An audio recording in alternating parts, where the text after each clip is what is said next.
Welcome to Design and Engineering Technology 300. Intro to Material Resources. That's DESGN 300 for short.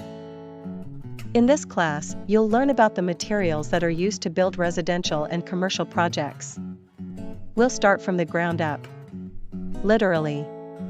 The earth is one of the materials of construction that we need to know about. Then there's concrete.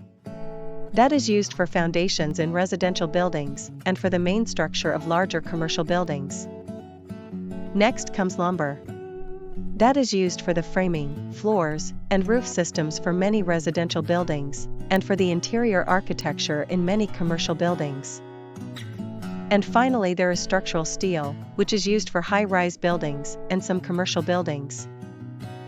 For all of these materials, choosing the right one that will do the job well is really important. That is where knowing the material specifications comes in. Specs tell us about material sizes and shapes, as well as how strong a material is. That information is then used by the designer, by the contractor, the inspector, and even the client to make sure that the building is safe.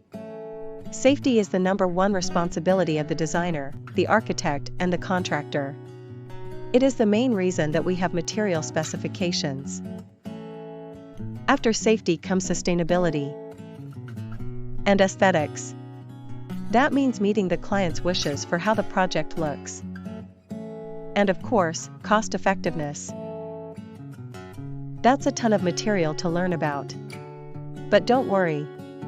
This course is just an introduction. You'll learn more and more in other DESGN classes as you progress.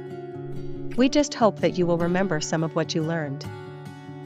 But more important, we hope that you will learn how to find the information yourself. There is so much to know that we can only teach you how to find what you need for any given project. That means that in this course, you will be expected to read, listen, and watch source materials, and then dig a bit deeper yourself to get the information that you need. It is like investigating a problem, and sometimes it's like looking for a needle in a haystack. But don't despair. The course also includes work in design software like SketchUp and Revit.